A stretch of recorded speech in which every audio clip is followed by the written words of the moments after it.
Baik, perkenalkan nama lengkap Hilda Kasida Januar, NIM 18030301664, kelas D, semester 6, jurusan Sosiologi Fakultas Sosial dan Ilmu Politik, Universitas Nusa Tenggara Barat.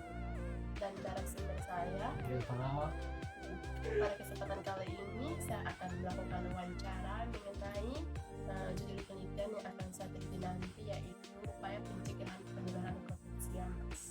Terima kasih. Baik, pertanyaan pertama, bagaimana pandangan teman mengenai virus corona? Baik, virus corona merupakan salah satu jenis virus terbaru yang muncul di awal tahun 2019, di akhir tahun 2019. Jadi negara China, tepatnya di kota Wuhan. Nah, virus ini muncul pertama kali tersebar di kota Wuhan di China, dan beberapa bulan kemudian tersebar ke seluruh dunia termasuk Indonesia pada tahun 2019 atau 2020 Maret. Mungkin sebuah kegiatan sosial Indonesia dihentikan karena adanya virus tersebut. Terus ini apa gejala-gejala virus corona seperti apa? Nah, sesuai dengan informasi dari kita melihat maupun yang kita lihat, bahkan yang kita baca di buku bahwa ada berbagai gejala yang ditimbulkan oleh virus corona. Yang pertama adalah batuk, kemudian juga kerongkongan sakit, dan tenggorokan gatal, habis itu luka merah, dan tergantung dari setiap individu. Kadang ada yang diketahui gejala-gejala tersebut tidak selalu pada orang yang kena virus corona. Terus apa yang harus teman lakukan jika seandainya memiliki ini apa tuh gejala-gejala seperti batuk, ini tenggorokan gatal, terus ini apa? Apakah hanya didiami di rumah saja atau pergi mencari ini apa pertolongan kayak di rumah sakit atau puskesmas untuk mencari obat?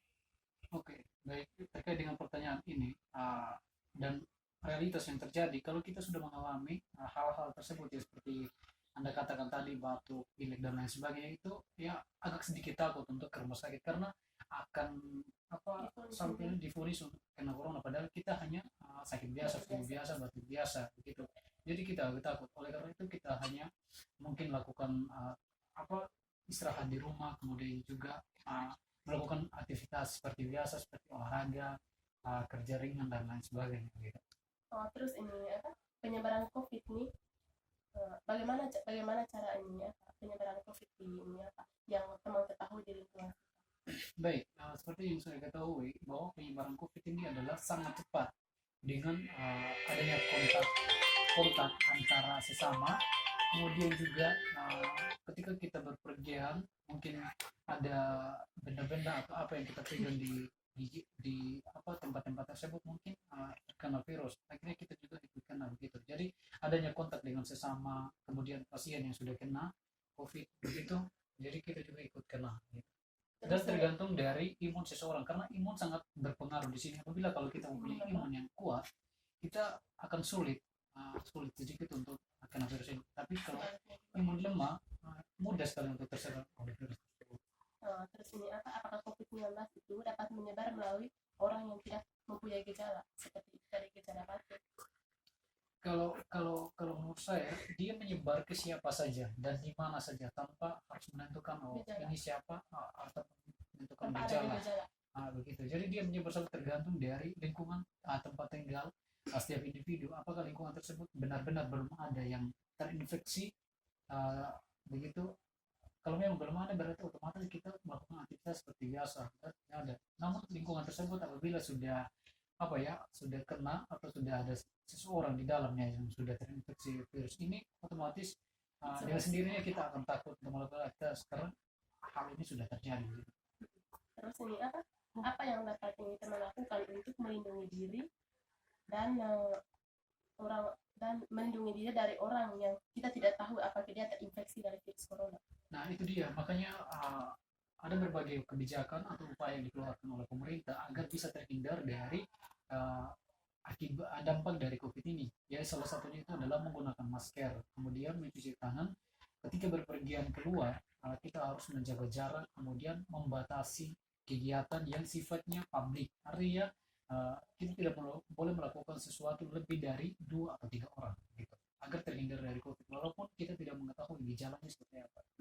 Terus ini apa, kan ini selama masa pandemi ada istilah yang namanya isolasi mandiri dengan karantina mandiri. Kira-kira menurut pandangan teman ini Nah, kedua istilah itu apa yang berbeda? ya baik. Kalau isolasi mandiri itu lebih pada orang yang apa ya, yang sudah terkena COVID, kemudian uh, istirahat di rumah sendiri tanpa ada aktivitas yang dilakukan oleh baik itu keluarganya maupun masyarakat lingkungan, bahkan sekalipun itu anaknya maksudnya dijauhkan dari dia, itu isolasi mandiri.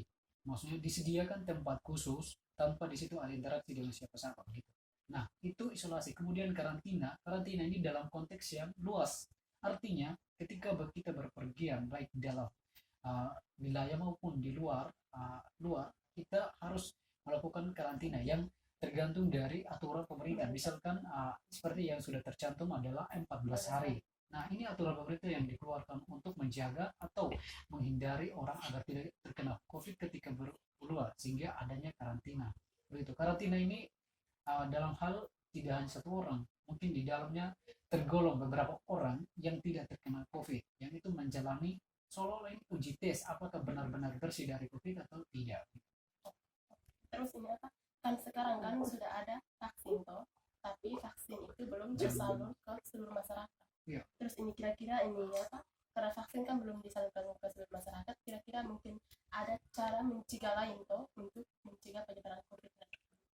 Nah, berbicara mengenai vaksin, memang pemerintah sekarang sedang mengupayakan agar masyarakatnya bisa memperoleh semua vaksin begitu. Jadi bagi yang belum kena vaksin, bisa menjaga tahan diri dulu. Itu tadi harus menjaga jarak, kemudian membatasi kegiatan yang sifatnya publik atau sifatnya umum, kemudian juga tetap mencuci tangan dan selalu menggunakan masker ketika berpergian. Terus ini pertanyaan terakhir, apa harapan teman untuk pemerintah dan masyarakat dalam proses pencegahan penyebaran virus corona? Baik, kalau untuk harapan untuk masyarakat sendiri itu harus menaati setiap peraturan yang dikeluarkan oleh pemerintah, begitu. Jadi aturan itu dikeluarkan bukan hanya untuk menakutkan, tapi bisa membebaskan kita dari ancaman-ancaman virus tersebut, begitu. Jadi tidak boleh melawan.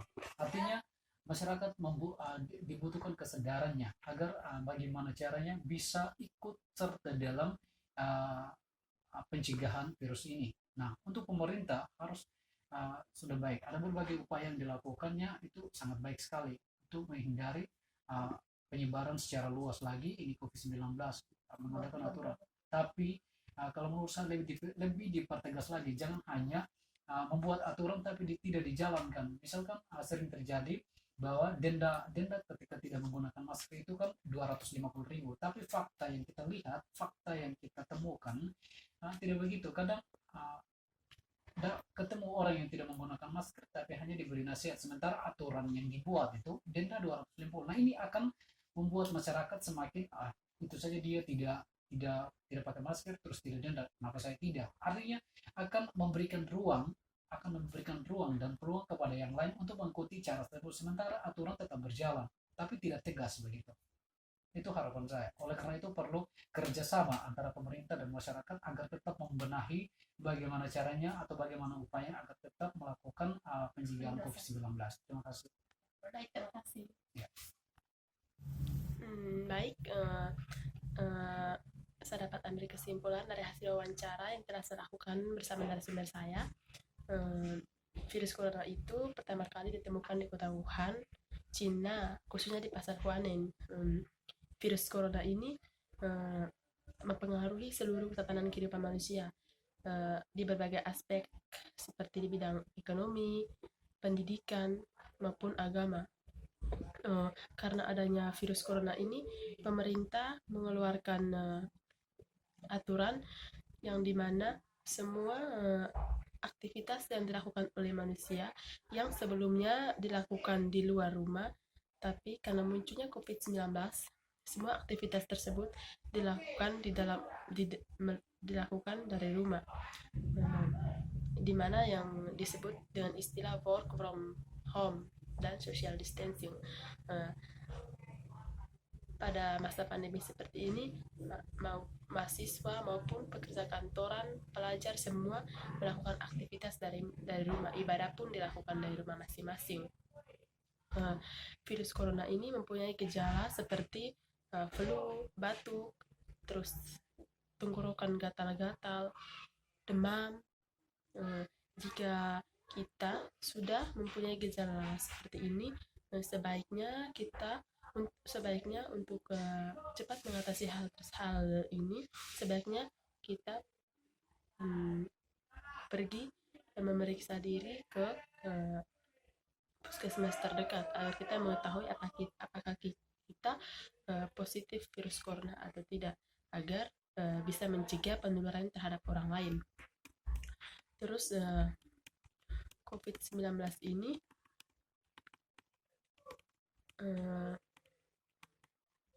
dapat kita cegah yaitu dengan cara berolahraga, karena jika imun tubuh kita rendah, kita mudah terserang virus corona. Maka dengan itu kita harus menjaga kestabilan imun tubuh dengan berolahraga, makan yang teratur, istirahat teratur, dan lain-lain. Terus memang sekarang pemerintah sudah menyediakan vaksin sebagai pencegah penyebaran virus corona, tapi vaksin tersebut belum disalurkan ke seluruh masyarakat. Seperti kita belum mendapatkan vaksin tersebut. Maka ada pun cara lain untuk mencegah penyebaran virus corona ini, yaitu dengan mencuci tangan, menggunakan masker, terus hand sanitizer, menjaga jarak, dan cairan antiseptik, dan menghindari kontak langsung, serta melakukan pekerjaan dari rumah. Baik, terima kasih. Itu saja kesimpulan yang dapat saya ambil dari hasil wawancara.